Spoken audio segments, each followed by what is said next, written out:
Media మిత్రులకు పాత్రికేయులకు నమస్కారం। ఈరోజు ప్రపంచ ఆదివాసుల దినోత్సవం సందర్భంగా ఈరోజు వైఎస్ఆర్సీపీ పార్టీ కార్యాలయం నందు మేము గిరిజనులంతా ఎస్సీ ఎస్టీ బీసీ మైనార్టీ వాళ్ళంతా కలిసి ఈరోజు కేక్ కట్ చేసుకోవడం చాలా సంతోషమైన శుభదినం మాకు।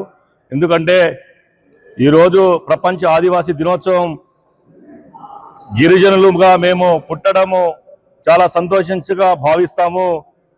ఈ ప్రపంచంలోనే దగ్గరగా ఆదివాసులు ఎంతో మంది జనాభా ఉన్న ఈ దేశము ఈ రాష్ట్రంలో ఇప్పటికీ ఈ కూటమి ప్రభుత్వంలో మా ఆదివాసులు నిర్లక్ష్య ధోరణికి తయారవుతున్నది। ఎందుకంటే ఈ రాష్ట్రం ఈ కూటమి ప్రభుత్వం వచ్చిన తర్వాత గిరిజనులపై దాడులు కానీ అత్యాచారాలు కానీ చాలా జరుగుతున్నాయి।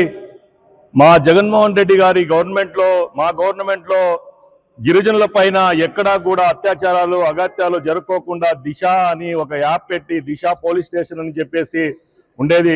ఎందుకు చెప్తున్నానంటే గిరిజనులపై అత్యాచారాలు చేసి ఒక తన్మయ అనే అమ్మాయిని కూడా ఈ జిల్లాలో చంపేసినారు।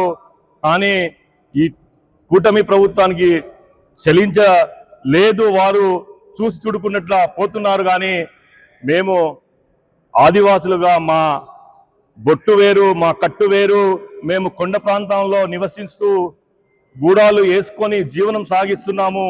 కానీ ఈ ప్రభుత్వానికి ఆదివాసీ దినోత్సవం చేసుకోవడము మేము ఒకటే డిమాండు, ఆదివాసీ దినోత్సవం మాకి ఒక సెలవు దినంగా ప్రకటించాలని ఈ కూటమి ప్రభుత్వానికి కానీ మేము కోరుతున్నాము। అలాగే ఆదివాసీ దినోత్సవం జరుపుకోవడం చాలా సంతోషంగా ఉందని సెలవు తీసుకుంటున్నాం। ఈరోజు ప్రపంచ ఆదివాసీ దినోత్సవం జరుపుకుంటున్న తరుణంలో మీకందరికీ శుభాకాంక్షలు తెలియజేసుకుంటున్నాం। ప్రపంచ ఆదివాసీ దినోత్సవం ప్రతి సంవత్సరం జరుపుకునే వేడుకగా ఈరోజు మనం వైఎస్ఆర్ కాంగ్రెస్ పార్టీ ఆఫీసులో జరుపుకోవడం చాలా సంతోషదాయకంగా ఉంది। ఎందుకంటే ఈ కొత్త భవనంలో వచ్చిన తర్వాత ఈ పండుగ జరుపుకోవడం ఇదే మొదటిసారి కాబట్టి ఇక్కడికి వచ్చిన పాత్రికేయ మిత్రులకు మా వైఎస్ఆర్ కుటుంబ సభ్యులందరికీ ఈ ప్రపంచ ఆదివాసీ దినోత్సవ శుభాకాంక్షలు తెలియజేస్తున్నాం। ఎందుకంటే ఈ ఆదివాసీ దినోత్సవం జరుపుకోవడం శుభ పరిణామం అయినా కూడా ఈ ఆదివాసీల బతుకులు 80 సంవత్సరాలు స్వాతంత్రం వచ్చి 80 సంవత్సరాలు వచ్చినా కూడా ఈ ఆదివాసీ గిరిజనుల బతుకులు ఎక్కడ వేసిన గొంగలి అక్కడే ఉంది। ప్రతి సంవత్సరం బడ్జెట్లో కేటాయించే విధంగా వారికి కేటాయించిన నిధులు వారికే ఖర్చు పెడితే ఈ ఆదివాసీ గిరిజనుల బతుకులు ఎప్పుడో బాగుపడేటివి। కానీ బడ్జెట్లో చూపించేది ఒక విధంగా ఉంటుంది, తర్వాత ఎక్కడి పోయినా ఏ అభివృద్ధి కార్యక్రమాలకు పోయి అడిగినా కూడా బడ్జెట్ లేదు ఎక్కడ పోతుంది ఈ బడ్జెట్? ప్రతి సంవత్సరం బడ్జెట్లో కేటాయించిన విధంగా వారికి ఖర్చు పెట్టాలని చెప్పేసి మేము డిమాండ్ చేస్తున్నాం।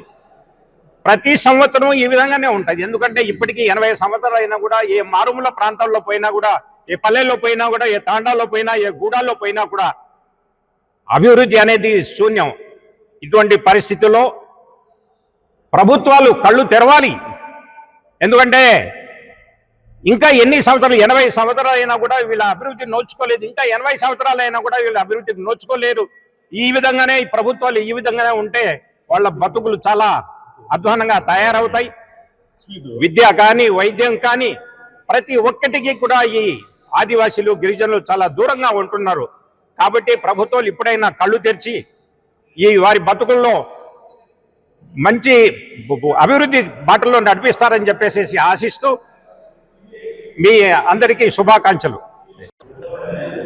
ఈరోజు అనంతపురం జిల్లా వైఎస్ఆర్ కాంగ్రెస్ పార్టీ కార్యాలయంలో ప్రపంచ ఆదివాసీ దినోత్సవాన్ని చాలా ఘనంగా జరపడం జరిగింది। గిరిజన సోదరులు వైఎస్ఆర్ కుటుంబ శ్రేణులందరము కలిసి ఆ ఏకలవ్యులు గారికి, అలాగే అల్లూరి సీతారామరాజు గారికి, అలాగే సంత శ్రీ సేవాలాల్ గారికి పూలమాలలు వేసి పుష్పాలు సమర్పించడం జరిగింది।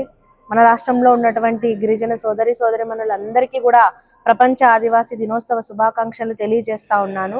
1994లో ఐక్యరాజ్య సమితిలో ఈ ప్రతి సంవత్సరం కూడా ఆగస్టు 9వ తారీఖున ప్రపంచ ఆదివాసీ దినోత్సవాన్ని జరుపుకోవాలని కూడా ఒక నిర్ణయించడం జరిగింది.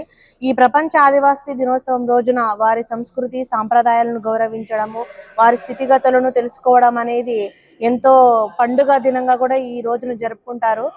జగనన్న ముఖ్యమంత్రిగా ఉన్నప్పుడు గిరిజనులకు ఎంత సముచిత స్థానం కల్పించారు అంటే యావత్ రాష్ట్రం మొత్తం కూడా చూసిన సందర్భం ఉంది. ఎందుకంటే ఒక మహిళకి గిరిజన శాఖ మంత్రి ఇచ్చారు, అలాగే డిప్యూటీ సీఎం హోదా కల్పించారు. రాష్ట్రంలో ఉన్నటువంటి ఎస్సీ, ఎస్టీ, బీసీ, మైనారిటీ సోదరులందరికీ కూడా జగనన్న రాజకీయంగా మంచి అవకాశం కల్పించారు. కూటమి ప్రభుత్వం అధికారంలోకి వచ్చిన తర్వాత ప్రతి ఒక్క వర్గాన్ని కూడా మోసం చేస్తా ఉన్నారు, ఎస్టీలకు తీరని అన్యాయం చేస్తా ఉన్నారు. కాబట్టి మా గిరిజన సోదరులు కోరినట్టుగా కూడా ప్రపంచ ఆదివాసీ దినోత్సవం రోజున సెలవు దినంగా ప్రకటించాలని కూడా కోరుకుంటూ మరొకసారి అందరికీ కూడా ప్రపంచ ఆదివాసీ దినోత్సవ శుభాకాంక్షలు తెలియజేస్తా ఉన్నాం.